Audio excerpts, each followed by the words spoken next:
Hello student, last video में हमने ये लेसन शुरू किया था।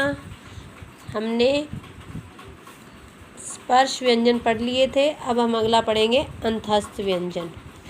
अंतस्थ व्यंजन कौन से होते हैं? ये व्यंजन स्वरों और व्यंजनों के बीच में अंत होता है बीच में स्थित है, इसलिए अर्थात न तो ये पूरी तरह स्वर हैं न ही पूरी तरह व्यंजन है, अतः इन्हें अंतस्थ व्यंजन कहते हैं।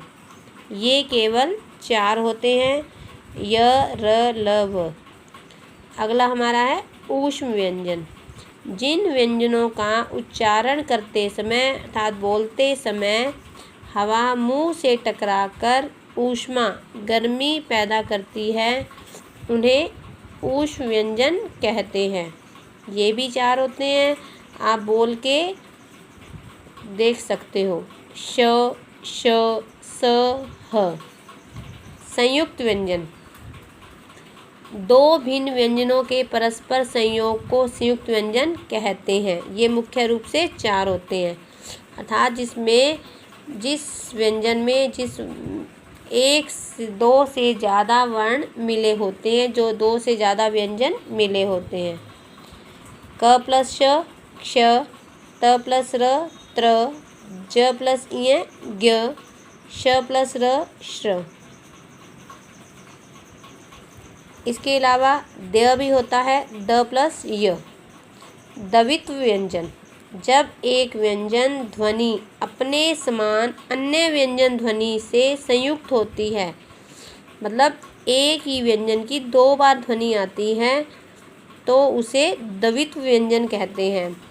जैसे कख, पक्का, सम्मान, सच्चा, कच्चा, सज्जन, डिब्बा। उच्चारण के आधार पर व्यंजनों के भेद कितने होते हैं? 2, जिसका आधार श्वास वायु की मात्रा है। अल्प प्राण और महाप्राण।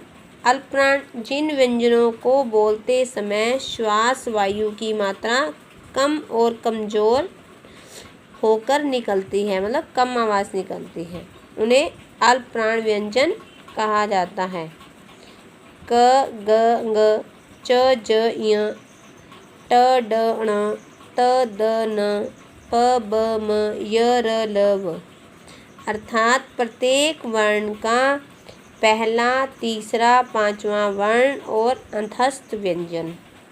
महाप्राण जिन व्यंजनों का उच्चारण करते समय श्वास वायु अधिक मात्रा में और अधिक वेग से निकलती है, उन्हें महाप्राण व्यंजन कहा जाता है और इसमें ह की ध्वनि सुनाई पड़ती है।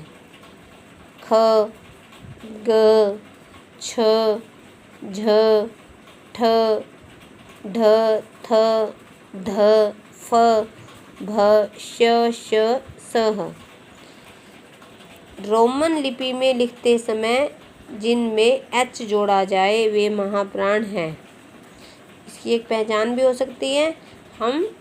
जब हम रोमन लिपि में इंग्लिश में वर्ड लिखते हैं, उसमें हम लिखते समय जब एच जोड़ देते हैं तो वो वाले व्यंजन क्या हुए? महाप्राण।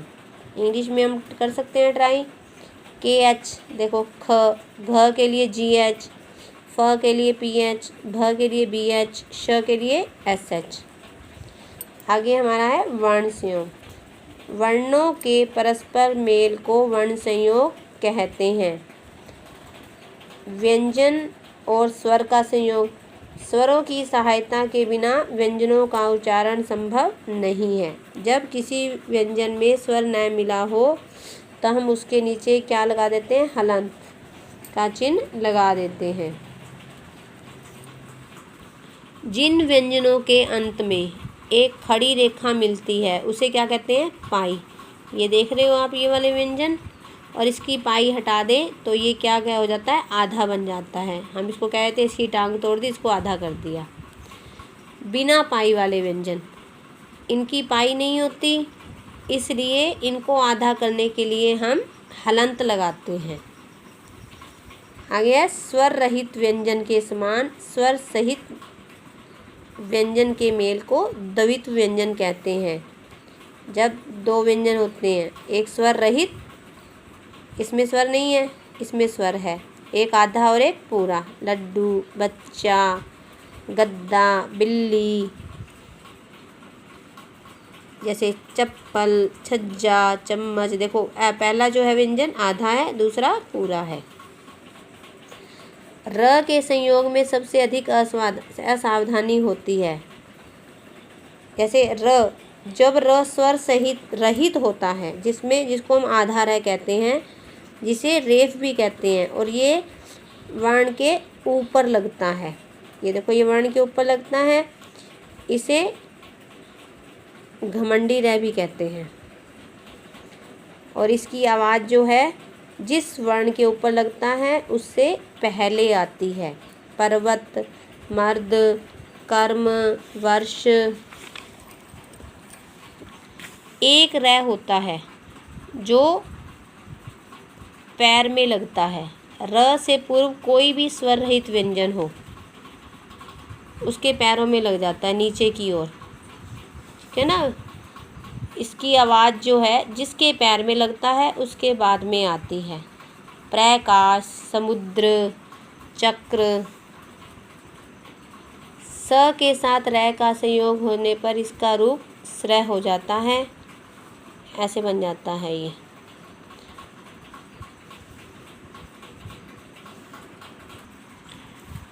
ट तथा ड से र का संयोग होने पर हम र उनके नीचे इस रूप में जोड़ लगा लेते हैं।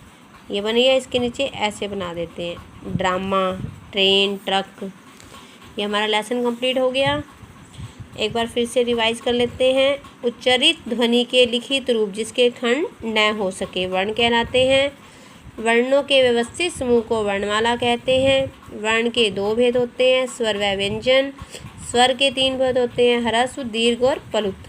व्यंजन स्वर की सहायता से बोले जाते हैं। व्यंजन के तीन भेद हैं, स्पर्श, अंतस्थ, ऊष्म। अंतस्थ व ऊष्म व्यंजन चार चार है। अंग, अह और अंग, एक अंग हो गया अनुस्वार, फिर अनुनासिक वाला, और अह। अयोगवा ध्वनियाँ हैं। वर्णों के परस्पर मेल को वर्ण संयोग कहते हैं। ये हमारा लेसन कंप्लीट हो गया है। इस लेसन को अच्छे से रीड करना है और एक्सरसाइज ट्राई करनी है।